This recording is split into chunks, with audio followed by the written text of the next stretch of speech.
Edward Bradford Titchener, 1867 to 1927.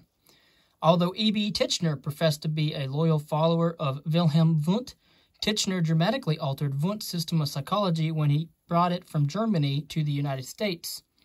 Titchener offered his own approach, which he called Structuralism, yet claimed it represented psychology as set forth by Wundt. In reality, however, the two systems were radically different, and the label Structuralism can probably be applied only to Titchener's psychology. Structuralism attained a prominence in the United States and lasted some 2 decades before it was overthrown by newer movements such as functionalism. Wundt had recognized the elements or contents of consciousness, but his overriding concern was their organization, that is, their synthesis into higher-level cognitive processes through apperception. In Wundt's view, the mind had the power to organize mental elements voluntarily, a position that contrasted with the passive, mechanistic explanation favored by most of the British empiricists and associationists. Titchener focused instead on mental elements or contents and their mechanical linking through the process of association, and he discarded Wundt's doctrine of apperception. Titchener's work concentrated on the elements themselves. In Titchener's view, psychology's fundamental task was to discover the nature of the elementary conscious experiences, that is, to analyze consciousness into its component parts and thus determine its very structure. Titchener spent his most productive years at Cornell University. He wore his Oxford University academic gown to class and made every lecture a dramatic production. The stage was carefully prepared by assistants under his watchful eye. The junior faculty, required to attend all the lectures, filed through one door to take front row seats. Professor Titchener entered through another door, leading directly to the lecture platform.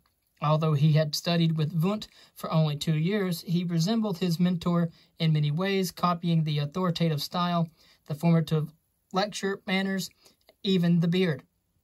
Although Titchener was English by birth, he was, quote, often mistaken by those who knew him slightly or who knew only about him for a German, end quote. A former student, E.G. Boring, who later became a noted historian of psychology, observed that Wundt and Titchener had similar personalities in that both were autocratic and domineering. Titchener seemed to become more arrogant as he grew older and, quote, he became progressively more intolerant of others' dissent, end quote. Titchener studied philosophy and the classics at Oxford University and worked as a research assistant in physiology. He was a brilliant student with a flair for languages, including Latin, Greek, German, French, and Italian. I've only studied Greek and Latin, but an Oxford professor once gave Titchener a research article written in Dutch and told him to report on it in a week's time. Titchener protested that he did not know Dutch. The professor told him to learn it, and he did. Titchener became interested in Wundtian psychology while at Oxford, an enthusiasm not shared or encouraged by anyone else at the university. Obviously, then, he would have to journey to Leipzig, the Mecca for scientific pilgrims, to study under Wundt himself. Titchener earned his doctoral degree at Leipzig in 1892. During his student years, Titchener developed a close relationship with Wundt and his family. Titchener was often invited to their home, and he spent at least one Christmas holiday with them at their mountain retreat. Once Titchener received his doctorate, he hoped to become the English pioneer of Wundt's new experimental psychology. When Titchener returned to Oxford, however, his colleagues remained skeptical of a scientific approach to their favorite philosophical topics. After staying only a few months, Titchener realized that better opportunities lay elsewhere. He left England for Cornell University in the United States to teach psychology and direct the laboratory. He was then 25 years old, and he remained at Cornell for the rest of his life and beyond. He died of a brain tumor at age 60. His brain had been preserved in a glass jar on display at Cornell. Part of a collection began in 1889 to study differences in brain characteristics. Titchener spent 1893 to 1900 establishing his laboratory, conducting research, and writing what would eventually be more than 60 scholarly articles. As his brand of psychology attracted more students to Cornell, he stopped participating personally in the research studies, leaving his students to conduct the experiments. In 35 years at Cornell, he supervised more than 50 doctoral candidates in psychology, and most of their dissertations bear the imprint of his ideas. Titchener exercised clear authority in selecting research problems for his students, assigning topics related to issues about which he was curious. In this way, he built his system of structuralism, which he later referred to modestly as the, quote, only scientific psychology worthy of the name, end quote. Titchener translated Wundt's book from German into English, but Wundt was too fast for him. By the time Titchener had completed the third edition of Wundt's Principles of Physiological Psychology, Wundt had already finished the fourth edition. Titchener translated the fourth edition, only to learn that the tireless Wundt had published a fifth edition. Titchener's own books include An Outline of Psychology in 1896, Primer of Psychology, 1898, and the 4-volume Experimental Psychology, with the subtitle A Manual of Laboratory Practice, 1901 to 1905. These manuals, as the individual volumes of that work came to be called, stimulated the growth of laboratory work in psychology in the United States and influenced a whole generation of experimental psychologists. Titchener's textbooks were widely used and were translated into Russian, Latin, German, Spanish, and French. Like Wundt, Titchener was praised as an outstanding teacher whose lectures were always well attended. Often the halls were filled to overflowing. When Boring went to attend his first class by Titchener, he found students, quote, spilling over into all the adjacent rooms. I cannot exaggerate the magnetism of the lecturer. I remember the lecture on tonal beats as especially exciting. Imagine making tonal beats exciting. I was then an engineering student, and yet it was the memory of these lectures that caused me to change to psychology 5 years later, end quote. As Titchener aged, his hobbies diverted time and energy from his work in psychology. He conducted a small musical ensemble at his home on Sunday evenings, and for many years he was professor in charge of music at Cornell before a music department was formally established. His interest in coin collecting led him to learn Chinese and Arabic so that he could decipher the characters on the coins. He maintained a voluminous correspondence with colleagues. Most of the letters were typewritten, with additional notes written by hand. Almost by accident, he added the word empathy to the English language, in another example of translation altering a word's original intent. Titchener translated the German word for sympathy from a paper written by a German psychologist into English as empathy, giving it quite a different meaning. Eventually, Titchener withdrew from social and university life and became something of a living legend at Cornell, though many faculty members had never met him or even seen him. He preferred to work in his study at home rather than in his office on campus. His wife screened all callers and protected him from outside intrusions. It was understood that no student would phone him except in an emergency. Although he was autocratic in the manner of the stereotypical German professor, Titchener was also helpful to students and colleagues, as long as they gave him the deference and respect he believed were his due. Stories are told of how junior faculty members and graduate students washed his car and installed window screens at his house in the summer, not on command, but out of admiration. Karl Dallenbach, a former student, quoted Titchener as saying that, quote, a man could not hope to become a psychologist until after he had learned to smoke, end quote. Accordingly, many students took to smoking cigars, at least in Titchener's presence. Dallenbach also reported that he became quite ill from his first cigar.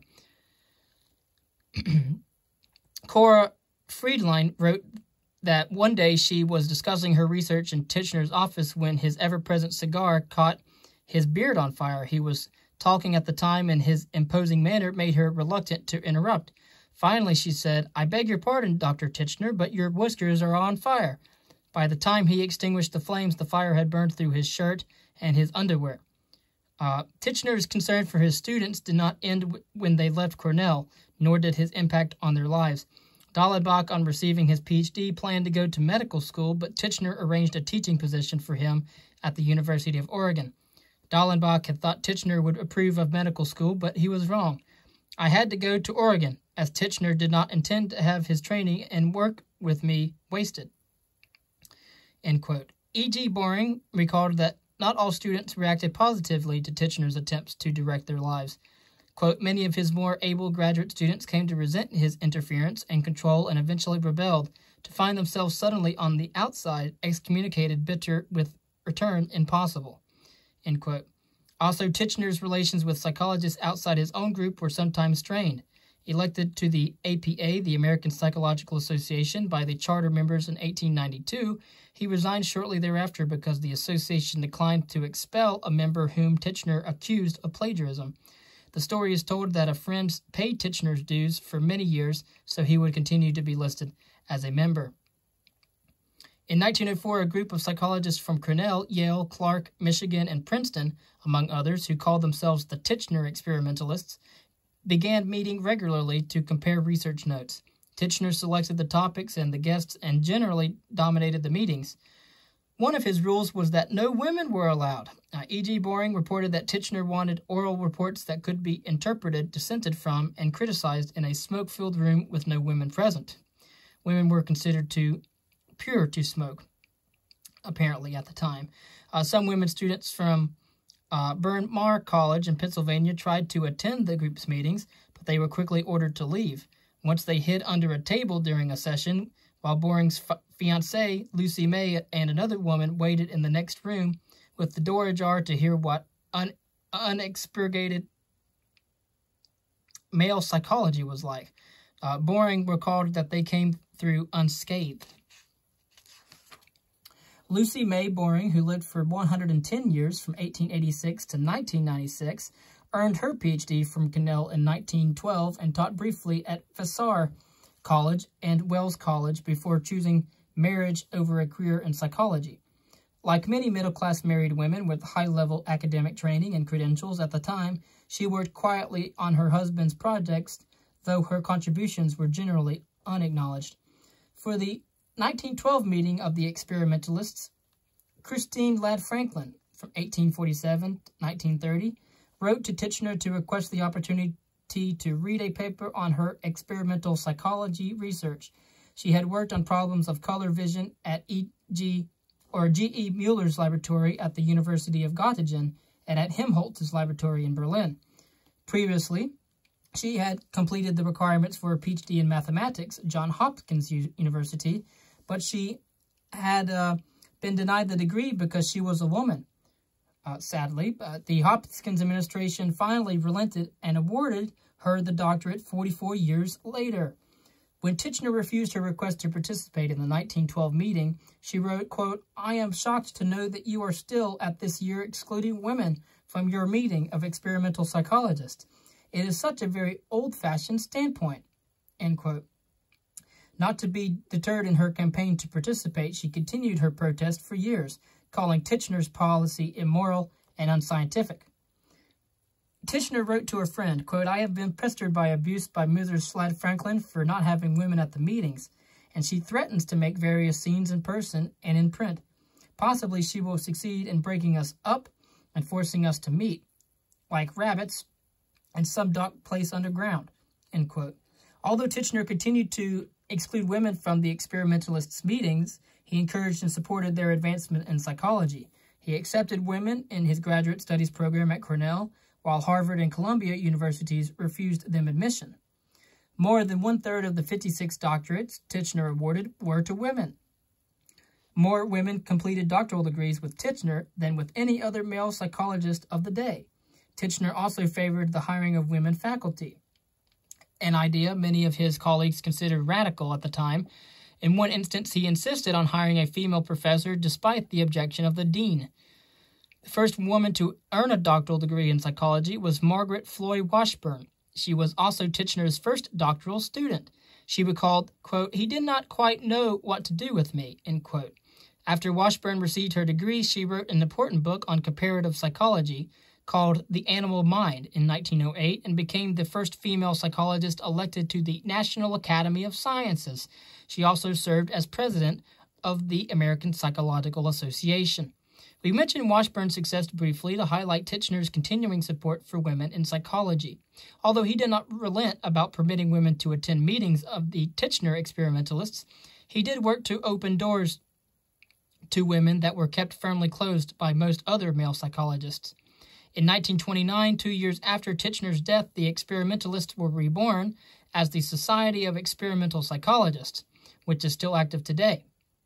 The new organization admitted women members. Washburn was one of the 2 female charter members, and today it holds annual meetings to discuss the research of those invited to attend. In 2004, the Society of Experimental Psychologists held its centennial meeting on the campus at Cornell University. One of the faculty members at Cornell brought a guest to the meeting, Titchener's brain. According to Titchener, the subject matter of psychology is conscious experience, as that experience is dependent on the person who is actually experiencing it. This kind of experience differs from that studied by scientists in other fields. For example, light and sound can be studied by physicists and by psychologists. Physicists examine the phenomena from the standpoint of the physical processes involved, whereas psychologists consider the light and sound in terms of how humans observe and experience these phenomena. Other scientists are independent of experiencing persons. Titchener offered from physics the example of temperature. The temperature in a room may be measured at 85 degrees Fahrenheit, for example, whether or not anyone is in the room to experience it. When observers are present in the room and report that they feel uncomfortably warm, however, that experience of warmth, is dependent on the experiencing individuals, the people in the room. To Titchener, this type of conscious experience was the only proper focus for psychological research. The stimulus error. In studying conscious experience, Titchener warned against committing what he called the stimulus error, which confuses the mental process with the object we are observing, confusing the mental process under study with the stimulus or object being observed. For example, observers who see an apple and then describe that object as an apple, instead of reporting the elements of color, brightness, and shape they are experiencing, are guilty of committing the stimulus error. The object of our observation is not to be described in everyday language, but rather in terms of the elementary conscious content of the experience. When observers focus on the stimulus object instead of on the conscious content, they fail to distinguish what they have learned in the past about the object, for example, that it is called an apple, from their own direct and immediate experience. All that observers can really know about the apple is that it is red, shiny, and round. When they describe anything other than color, brightness, and spatial characteristics, they are interpreting the object, not observing it. Thus, they would be dealing with mediate, not immediate experience. Titchener defined consciousness as the sum of our experiences as they exist at any given time. The mind is the sum of an individual's experiences accumulated over a lifetime. Consciousness and mind are similar, except that consciousness involves mental processes occurring at the moment, whereas mind involves the total of these processes. Structural psychology, as Titchener envisioned it, was a pure science. He was not concerned with applying psychological knowledge. Psychology, he said, was not in the business of curing sick minds or reforming society. Psychology's only legitimate purpose was to discover the facts of the structure of the mind. He believed scientists should remain free of speculation about the practical worth of their work. For this reason, he opposed the development of child psychology, animal psychology, and all other areas that did not fit with his introspective experimental psychology of the content of conscious experience. Titchener's form of introspection or self-observation relied on observers who were rigorously trained to describe the elements of their conscious state rather than reporting the stimulus by its familiar name. Titchener realized that everyone learns to describe experience in terms of the stimulus, such as calling a red, shiny, and round object an apple, and that in everyday life this is beneficial and necessary. In his psychology laboratory, however, this practice had to be unlearned. Titchener adopted Culp's label, systematic experimental introspection, to describe his method. Like Culp, Titchener used detailed, qualitative, subjective reports of his subjects' mental activities during the act of introspecting. He opposed Wundt's approach, with its focus on objective, quantitative measurements, because he believed it was not useful for uncovering the elementary sensations and images of consciousness that were the core of his psychology. In other words, Titchener differed from Wundt in that Titchener was interested in the analysis of complex conscious experience into its component parts, not in the synthesis of the elements through apperception. Titchener emphasized the parts, whereas Wundt emphasized the whole. In line with most of the British empiricists and associationists, Titchener's goal was to discover the so-called atoms of the mind. His approach to introspection apparently had been formed before he went to Leipzig to study with Wundt. One historian suggested that while Titchener was still a student at Oxford, he had been influenced by the writings of James Mill. Titchener was also influenced by philosophy's mechanistic spirit, as is evident in his image of the observers who supplied the data in his laboratory. In Titchener's published research reports, subjects are called reagents, a term used by chemists to denote substances that, because of their capacity for certain reactions, are used to detect, examine, or measure other substances. A reagent is essentially passive, an agent used to elicit or prompt responses from some other substance. Applying this concept of reagent to the human observers in Titchener's laboratory, we see that he considered his subjects to be like mechanical recording instruments, objectively reacting to, responding, and recording by noting the characteristics of the stimulus they are observing. The subjects were to be nothing more than impartial, detached machines.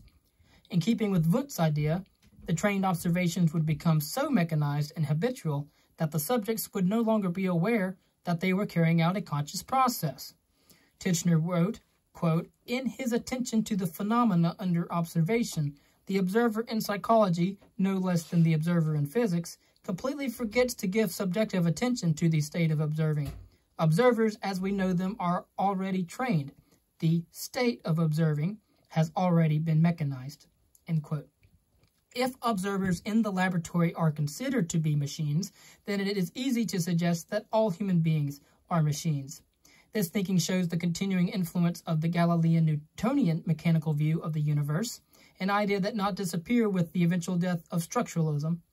As the history of psychology unfolds, we will see that this image of human as machine idea that emerged from the 17th century respectively continued to characterize experimental psychology through the first half of the 20th century. Titchener proposed taking an experimental approach to introspective observation in psychology. He diligently followed the rules of scientific experimentation, even though his primary interest was in philosophy, noting that, quote, "an experiment is an observation that can be repeated, isolated, and varied. The more frequently you can repeat an observation, the more likely you are to see clearly what is there and to describe accurately what you have seen. The more strictly you can isolate an observation, the easier does your task of observation become, and the less danger there is of your being led astray by irrelevant circumstances or placing emphasis on the wrong point. The more widely you can vary an observation, the more clearly will the uniformity of experience stand out, and the better is your chance of discovering laws." End quote. That is from Titchener in 1909.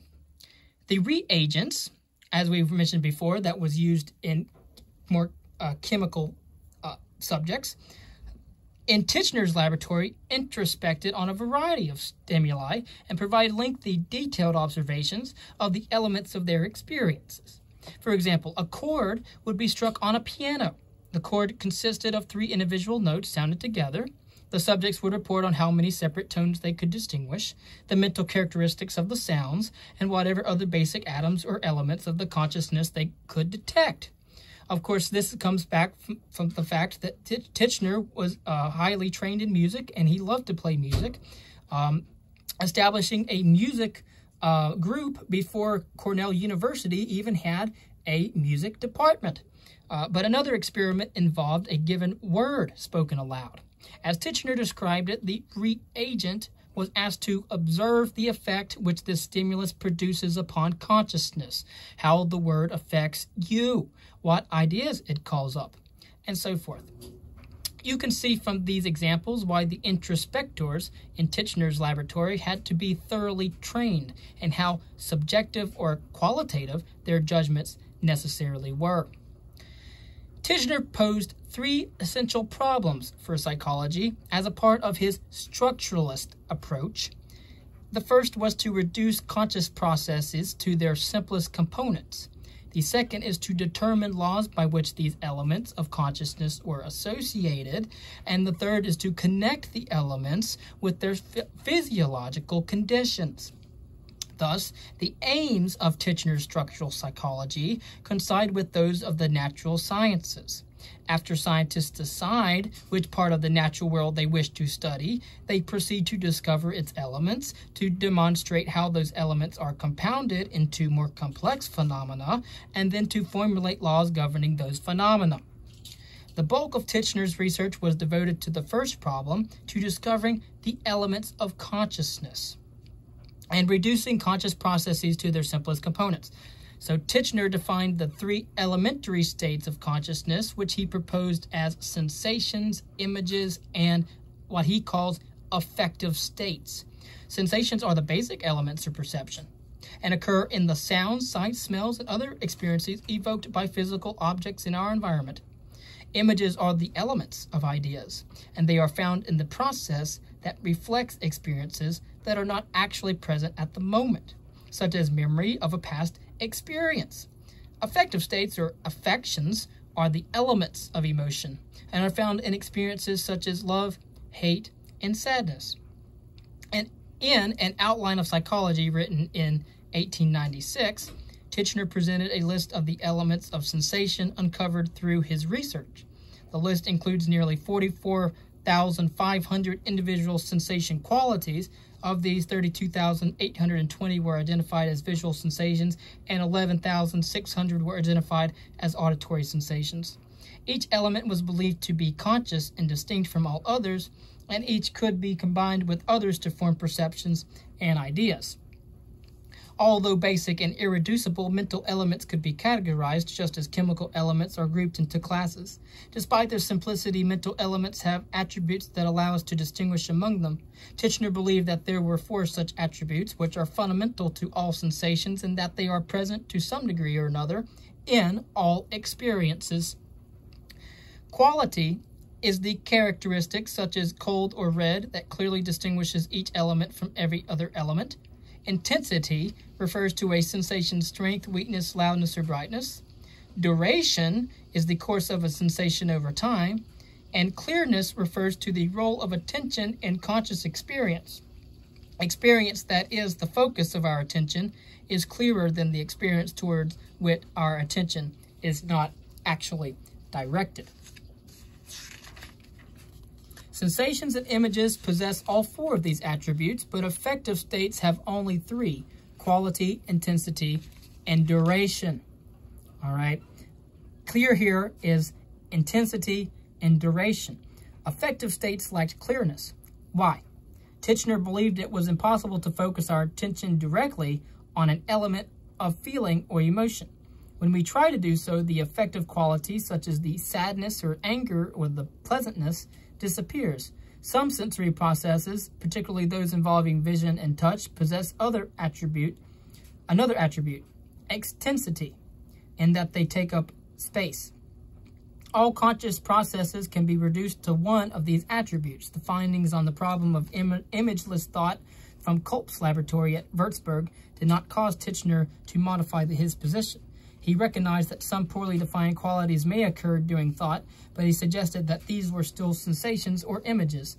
It was obvious to Titchener that Kolb's subjects had succumbed to the stimulus error because they paid more attention to the stimulus object than to their conscious processes. The graduate students at Cornell carried out a great deal of research on affective states, and their findings led Titchener to reject Wundt's tridimensional theory of feelings. Titchener suggested that affections had only one dimension, that of pleasure-displeasure. He denied Wundt's dimensions of tension, relaxation, and excitement, depression. So, was Titchener changing his approach? In later years, Titchener began to modify his structural psychology in fundamental ways. He dropped the concept of mental elements from his lectures around 1918, suggesting that psychology should study not basic elements, but the larger dimensions or processes of mental life, which he listed as quality, intensity, duration, clearness, and extensity. A few years later, he wrote to graduate student, quote, "You must give up thinking in terms of sensations and affections. That was all right 10 years ago, but now it is wholly out of date. You must learn to think in terms of dimensions rather than in terms of systematic constructs like sensation. By the 1920s, Titchener even began to question the term structural psychology, and he even took to calling his approach an existential psychology. He was also reconsidered his introspective method in favor of a phenomenological approach, examining experience just as it occurs without trying to break it down into elements. Had Titchener lived long enough to implement them, these dramatic shifts in viewpoint might have radically altered the face and fate of structural psychology. These ideas suggest a flexibility and openness to change that scientists like to think they possess, but which not all can demonstrate. The evidence for these altercations was gradually pieced together by historians from a meticulous examination of Titchener's letters and lectures. Although these ideas were not incorporated formally until Titchener's system, they indicate the direction in which he was moving. Death prevented him from reaching his goal, and thus structuralism died a few decades after his death. People often gain prominence in history because they oppose an older viewpoint. But with Titchener, the situation was reversed. He stood firmly rooted in place when everyone else had moved beyond him. By the second decade of the 20th century, the intellectual climate of thought in American and European psychology had changed rather radically, but the formal published statement of Titchener's system had not. As a result, many psychologists came to regard his structural psychology as a futile attempt to cling to antiquated principles and methods. Psychologist James Gibson, who met Titchener toward the end of the great man's life, noted that although Titchener inspired genuine awe, my generation had no need for his theory or his method. His influence was on the wane. Titchener believed he was establishing a foundation for a new approach to psychology, but his efforts proved to be only one phase in its history. The era of structuralism collapsed when Titchener died. That it was sustained for as long as it was is an effective tribute to his commanding and domineering personality. The criticisms directed at the method of introspection are more relevant to the kind of observation practiced at Titchener's and Culp's laboratories, which dealt with subjective reports of the elements of consciousness, than to Wundt's internal perception method, which dealt with more objective and quantitative responses to external stimuli. Introspection, broadly defined, had been in use for decades, and attacks on the method were not new. A century before Titchener's work, the German philosopher Immanuel Kant had written that any attempt at introspection necessarily altered the conscious experience being studied because it introduced an observing variable into the content of the conscious experience. The positivist philosopher Auguste Comte attacked the introspective method as well, arguing that if the mind were capable of observing its own activities, it would have to divide itself into two parts, one doing the observing and the other being observed. Obviously, Comte claimed this was impossible. Quote, "The mind may observe all phenomena but its own. The observing and observed organ are here the same, and its action cannot be pure and natural. In order to observe, your intellect must pause from activity, yet it is this very activity that you want to observe. If you cannot affect it, you cannot observe. If you do affect it, there is nothing to observe. The results of such method are in proportion to its absurdity." End quote. Additional criticism of introspection came from the English physician Henry Maudsley, who wrote about psychopathology. Quote, "There is little agreement among introspectionists. Where agreement does occur, it can be attributed to the fact that introspectionists must be meticulously trained and thereby have a bias built into their observations. Due to the extent of the pathology of mind, self-report is hardly to be trusted." End quote. Thus, there were substantial doubts about introspection long before Titchener modified and refined the method to make it conform to the requirements of science.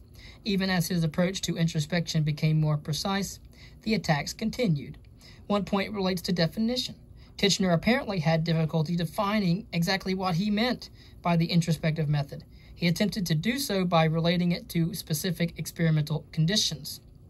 To quote Titchener in 1912, "The course that an observer follows will vary in detail with the nature of the consciousness observed, with the purpose of the experiment, and with the instruction given by the experimenter. Introspection is thus a generic term and covers an indefinitely large group of specific methodological or methodical procedures." End quote. A second point of attack on Titchener's methodology involves the question of precisely what the structuralist introspectors were trained to do. Titchener's graduate student observers were instructed to ignore certain classes of words, so-called meaning words, that had become a fixed part of their vocabulary. For example, the phrase, "I see a table," has no scientific meaning to a structuralist. The word table is a meaning word based on previously established and generally agreed upon knowledge about the specific combination of sensations we learn to identify and call a table. Thus, the observation, "I see a table," told the structural psychologist nothing about the elements of the observer's conscious experience. The structuralist was interested not in the collection of sensations summarized in a meaning word, but in a specific elementary forms of the experience. Observers who said table were committing what Titchener called the stimulus error. If ordinary words were stricken from the vocabulary, how should trained observers describe their experiences?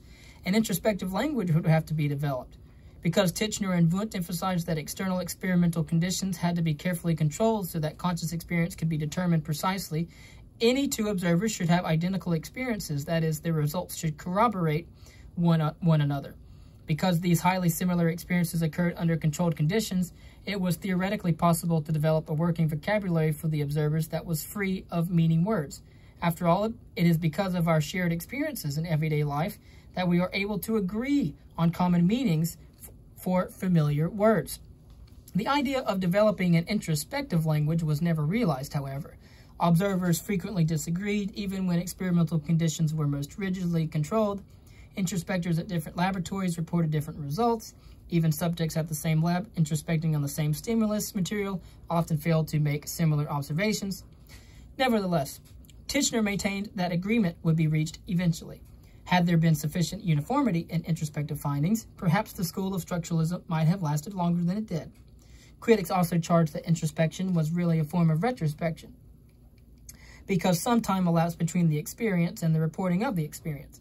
Recall that Ebbinghaus had shown that our rate of forgetting is most rapidly immediately following an experience, so it seemed likely that some of the experience would be lost before introspection could be performed and reported. Structural psychologists answered this charge in two ways. First, by specifying that observers work with very brief time intervals, and second, by proposing the existence of a primary mental image that was alleged to maintain the experience for the observers until it could be reported. We noted earlier that the very act of examining an experience in an introspective manner may in some way alter it. For example, consider the difficulty of introspecting the conscious state of anger. In the process of rationally paying attention to and trying to dissect the experience of anger into its elementary components, our anger is likely to subside or disappear. Titchener maintained his belief, however, that his trained introspectors could, with continued practice, perform their observational task automatically without consciously altering the experience. The notion of the unconscious mind, as proposed by Sigmund Freud in the early years of the 20th century, which we will cover later when we cover psychoanalysis, prompted another criticism of the introspective method. If, as Freud claimed, part of our mental functioning is unconscious, then clearly introspection is of no use in exploring it. One historian wrote, quote, "The foundation of introspective analysis was the belief that all of the mind's functioning was accessible to conscious observation, for unless every aspect of human thought emotion could be observed, introspection could provide at best only an incomplete fragmented picture of mental functioning. If consciousness represented only the visible tip of the iceberg, with vast areas of the mind permanently curtained off behind powerful defensive barriers, then introspection was clearly doomed." End quote. And that was Lieberman in 1979. Introspection was not the only target. The structuralist movement was accused of artificially and sterilely for attempting to analyze conscious processes into elements. Critics charged that the whole of an experience cannot be recaptured by any later association or combination of elementary parts. They argue that experience does not come to us in individual sensations, images, or affective states, but rather experience comes to us in unified wholes. Something of the conscious experience is inevitably lost in any artificial effort to analyze it or reduce it to its elemental parts. The Gestalt school of psychology, for example, which we will cover later on, made effective use of this point in launching its revolt against structuralism. The structuralist definition of psychology also came under attack. By Titchener's later years, the scope of psychology included several specialties that the structuralists chose to exclude because these areas did not fit their view of psychology. We noted, for example, that Titchener regarded animal psychology and child psychology as not psychology at all. But his conception of the field was too limited to embrace the new work being done in developmental psychology and the new directions being explored. Psychology was moving beyond Titchener and moving quickly. It was going into fields like animal psychology and going into fields like developmental psychology. So what are the contributions of structuralism? Well, despite these criticisms, historians do give credit to the contributions of Titchener and the structuralists. Their subject matter, conscious experience, was clearly defined. Their research methods based on observation, experimentation, and measurement were in the highest traditions of science. Because consciousness can only be perceived by the person having the conscious experience, the most appropriate method for studying that experience and that subject matter was some form of self-observation. Although the subject matter and aims of the structuralist are no longer vital, the methods of introspection, more broadly defined as giving a verbal report based on experience, continues to be used in many areas of psychology. Giving a verbal report based on experience. Researchers in psychophysics still ask subjects to report whether a second tone sounds louder or softer than the first. That's an auditory test. You could also see in vision tests where you see is one image less blurry than another image.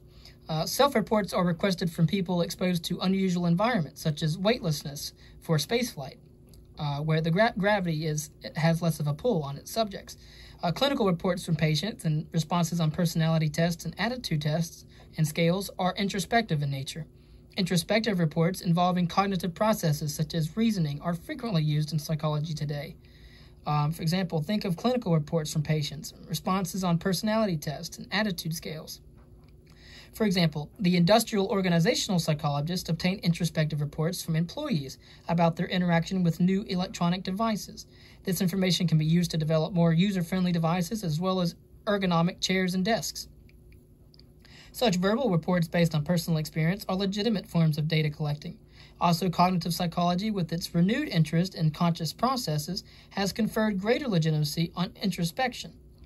And we will cover cognitive psychology later on. Thus, the introspective method, though not the same as Titchener envisioned it, remains alive and well. A significant contribution of structuralism was its service as a target of criticism.